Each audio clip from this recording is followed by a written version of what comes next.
Hi, this is James of Megalife 21, the hardest hitting internet talk radio station on the planet, and I'm here at the Newsletter Censored Research Center in northeastern New Jersey with my mentor and co-host, the Reverend Dr. William J. Eisenman, and we have been reading some very hard-hitting recent newspaper articles, and you are witnessing right now a live video of one of our talk shows called the Eisenman Interviews. Okay, sir, continue. The mysterious mewing in Vicki Mendenhall's home started about the time she bought a used couch for $27. Wait, what's the first word Mewing. you said? What's mewing? Meow. Oh, meowing. Meow.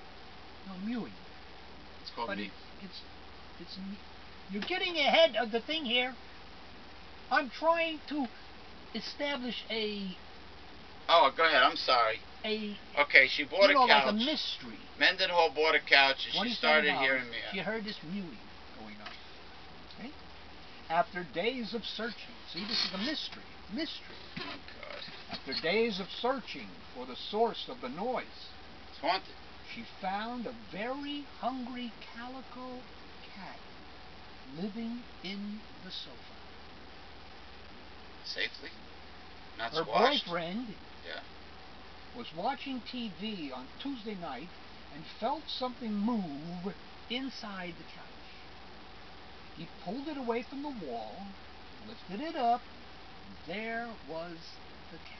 And the cat did not come out to say hi to its new owners, or? Which apparently crawled through a small hole on the underside. This is what happens, you bums, when you're too cheap to buy a new couch and you want to buy a used couch with holes in it. This is what happens. But the cat got in there with the other owner, not this owner. Oh. The cat was in the couch that she bought. And the previous owner did not know that there was a cat in there? Why was the cat hiding in the couch? Maybe the previous owner was abusive. Mendenhall contacted... Or maybe it was a Chinese takeout. Maybe he was chasing a cat with a meat cleaver or so. I don't know. Mendenhall contacted Yeah. Value Village, where she bought the couch. That figures. Value Village. But the store had no cheap information on who donated it. So she took the cat to the Spoke Animal Care, the animal shelter where she works, so it could recover, and contacted media outlets in hopes of finding the owner. Sure enough, Bob Killian of Spokane showed up to claim the cat on Thursday after an acquaintance alerted him to a TV story about it. Get a load of the owner's name, Killian. Killian I would run if I was that calico cat. had donated the couch on February 19th, and his 9-year-old cat, Callie, disappeared about the same time. Callie the calico. Running from Killian. So, Killian is the owner of Callie the calico. It's like a tongue twister. How long she was in the couch without any water and food. And my last question is, And pee-pee and poopy. My last question is, did she also use the couch as a litter box? Yeah, because that would have stunk up the couch when they brought it in. My gosh. So, They would have done a thorough cleaning with Killian's calico cat named Callie also did a lot of caca in the couch. Yeah. I'm a fun guy. I love mushrooms on my salad. I'm a fun guy. What can I tell you? Okay, continue. An archaeological dig near Venice. Pretty funny. I'm sorry. Archaeological dig Italy. in Venice. Italy, Speaking of caca, I hear they use the canals as their sewage system. has unearthed Venezia. the 16th century remains of a woman with a brick stuck A breast? between her jaws. What? Oh, the remains. Okay.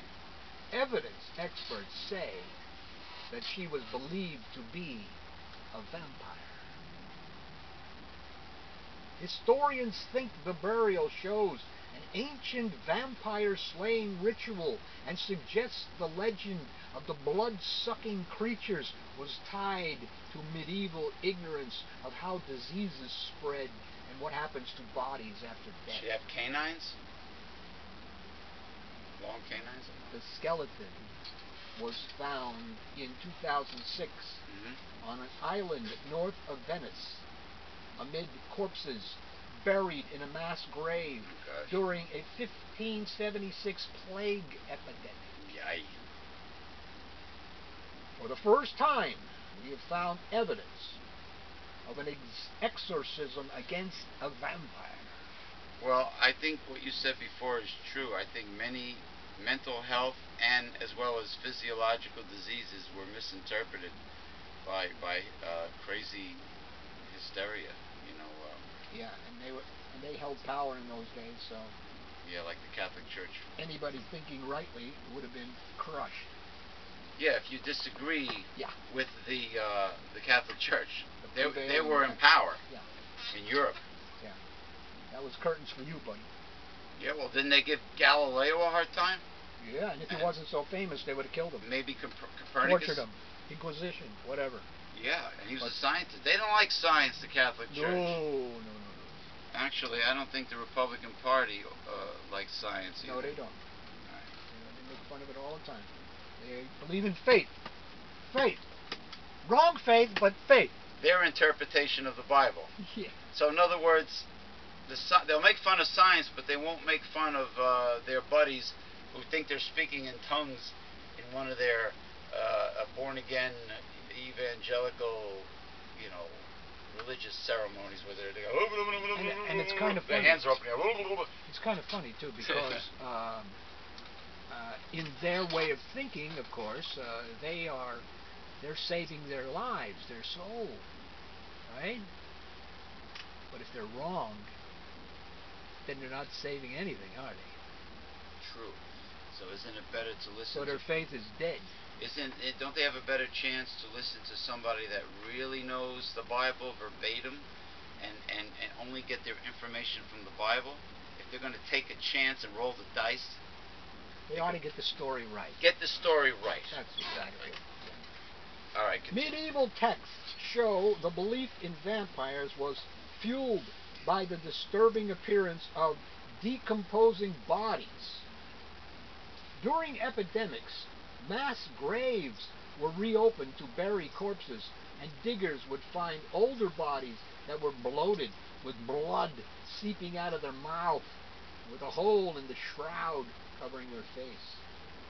They saw a fat dead person full of blood and with a hole in the shroud, so they would say, "This guy's alive, he's drinking blood and eating his shroud." The bloating was caused by a buildup of gases. The shroud would have been consumed by bacteria found in the mouth area. Sounds like Taco Bell's dining area. Speaking of Taco Bell, the Chihuahua is dead. I know.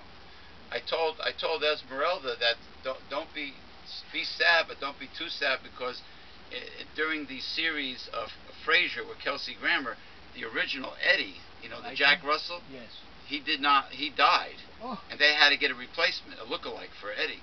Oy. So hey, it happens. They're dogs. Their lifespan is okay. We have to take a several second break. I'm sorry.